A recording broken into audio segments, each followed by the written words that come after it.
روایات کے مطابق 63 ہجری ماہ ذوالحجہ مبارکہ کی 3 تاریخ کو واقعہ حرہ پیش آیا تھا، جب یزید نے ظلم کی انتہا کر دی۔ میدان کربلا کے اندر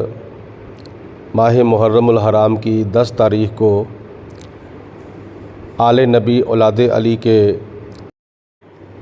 افراد سمیت 72 افراد کو شہید کروایا، اور اس کے بعد یزید کے حکم سے اس یزیدی لشکر نے آل نبی اولاد علی کے بقیہ افراد کو اسیر بنا کر ان کے سر مبارک نیزوں کے اوپر چڑھا کر کربلا سے کوفے لے گئے، اور کوفے سے دمشق لے گئے، اور وہاں سے پھر جب یہ اسیران کربلا کا قافلہ مدینہ المنورہ پہنچا تو مدینہ والوں کو پتہ چل گیا کہ یزید نے ظلم کی انتہا کر دی ہے، تو اس وجہ سے پھر مدینے والوں نے یزید کی بیعت توڑنے کا اعلان کر دیا، اور ان کے بیعت توڑنے کے مختلف انداز تھے۔ کسی نے جوتا اتار کر پھینک دیا کہ دیکھو میں نے یزید کی بیعت توڑ دی ہے، کسی نے اپنے سر کی پگڑی اتار کر مسجد نبوی کے اندر رکھ دی تو کہا کہ میں نے یزید کی بیعت توڑ دی ہے۔ تو مسجد نبوی کے باہر جوتیوں کا کافی اونچا ڈھیر لگ گیا مسجد نبوی کے اندر، اور کئی لوگوں کی پگڑیوں کا ڈھیر لگ گیا۔ تو جب یزید کو پتہ چلا کہ مدینے والوں نے میری بیعت توڑ دی ہے اور بیعت کرنے سے انکار کر دیا ہے، تو اس وقت پھر یزید نے مسلم بن عقبہ کو تیار کیا کہ تم اپنی سربراہی میں 10,000 کا یا 12,000 کا یا 25,000 کا لشکر لے جاؤ۔ یہ مختلف روایات ملتی ہیں، تو ان افراد کو لے جا کر مدینہ المنورہ کے اوپر چڑھائی کر دو۔ تو یزید کے حکم پر عمل کرتے ہوئے، کیونکہ یزید نے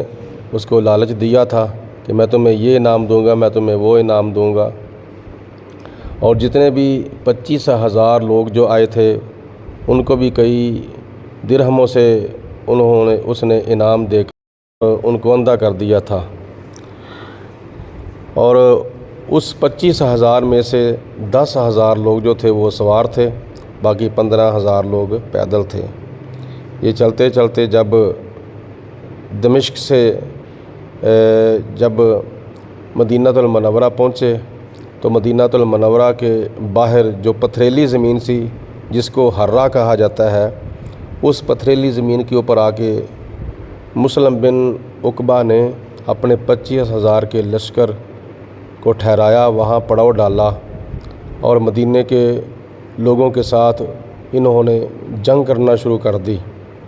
حتیٰ کہ انہوں نے کہا کہ تم یزید کی بیعت کو کیوں توڑا ہے؟ تو مدینے والوں نے کہا کہ یزید نے ظلم نہیں بلکہ ظلم کی انتہا کر دی ہے، آل نبی اولاد علی کو کربلا کے میدان میں اس نے شہید کروا دیا۔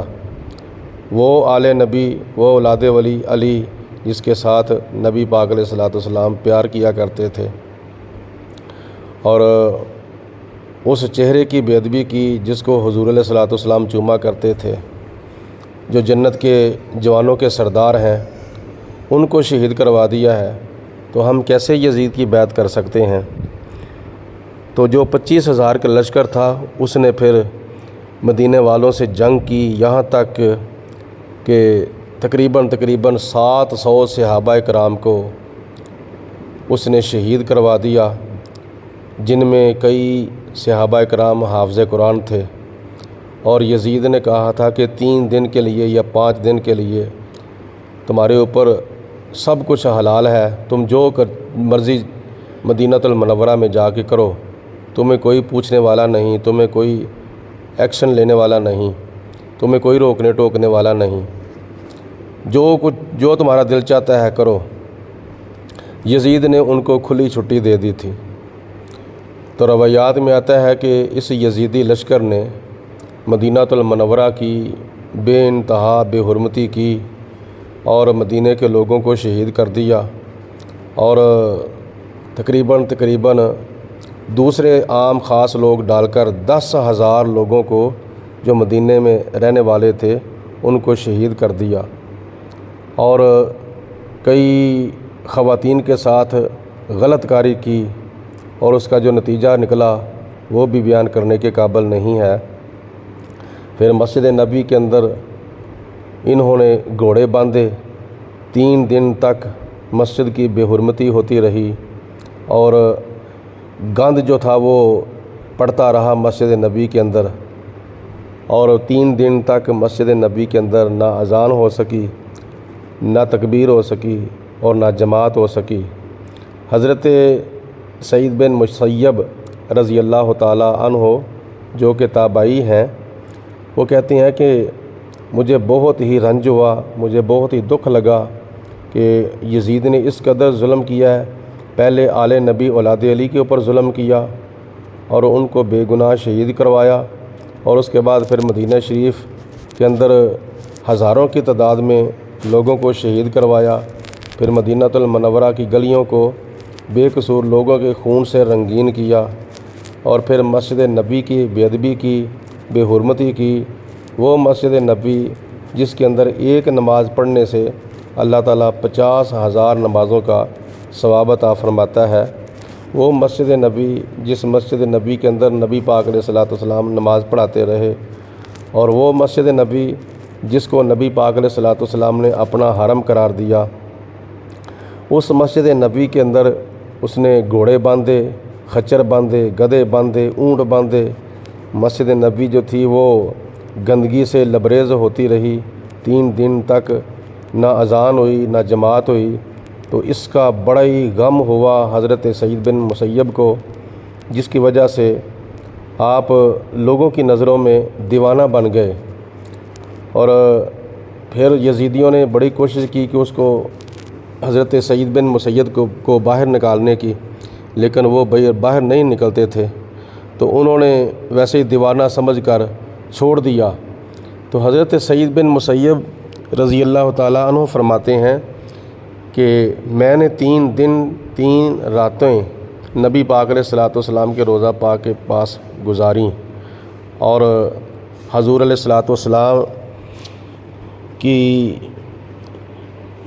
جماعت میں یعنی روضہ رسول سے آواز آتی تھی 5 وقت کی اذان کی اور جماعت کرانے کی، تو نبی پاک علیہ الصلوۃ والسلام جماعت کراتے اور میں روضہ رسول کے ساتھ نبی پاک علیہ الصلوۃ والسلام کے پیچھے نماز پڑھتا تھا۔ یزیدی مولوی کہتا ہے کہ یہ کیسے ہو سکتا ہے کہ مسجد نبی کے اندر گھوڑے باندھے ہوں، یا مسجد نبی کے اندر اذان نہ ہوئی ہو 3 دن تک، یا جماعت نہ ہوئی ہو؟ یہ کیسے ہو سکتا ہے؟ ہمارے ملک پاکستان کی کسی مسجد کے اندر کوئی حکمران آ کر حملہ کرتا ہے، اس طرح کی بے حرمتی کرتا ہے، تو کیا محلے والے یا علاقے والے خاموشی کے ساتھ بیٹھے رہیں گے؟ یہ کبھی نہیں ہو سکتا، یہ بات سمجھ میں نہیں آ سکتی۔ تو میں کہتا ہوں کہ اس بات کو سمجھنے کے لیے لاہور کے اندر جامع مسجد رحمت للعالمین کو دیکھ لو کہ وقت کے ظالم حکمرانوں نے ایک مسجد بند نہیں کی تھی، بلکہ سینکڑوں کے لحاظ سے مساجد اور مدارس بند کیے تھے۔ تو باقی مساجد اور مدارس جو ہیں وہ کھل چکی ہیں، لیکن مسجد رحمت للعالمین 8 مہینوں کے بعد آج بھی تمہیں سیل نظر آ رہی ہے۔ اس یزیدی لشکر نے مکہ المکرمہ کے اوپر حملہ کیا، خانہ کعبہ کو آگ لگا دی، خانہ کعبہ کی چھت کے اندر جو سینگ تھے اس دمبے کے جو جنت سے آیا تھا وہ بھی جل گئے تھے۔ تو یہی کام ہو رہا تھا، یہ مدینہ المنورہ اور مکہ المکرمہ کی بے ادبی بے حرمتی ہو رہی تھی، اور ان دونوں شہروں کے تقدس کو پامال کیا جا رہا تھا۔ تو اسی دوران یزید کی عبرت ناک موت ہو گئی۔ یزید جو تھا وہ واصل جہنم ہو گیا۔ ظلم کرنا ظالم تو پچھتائے گا، صرف نام اللہ کا رہ جائے گا۔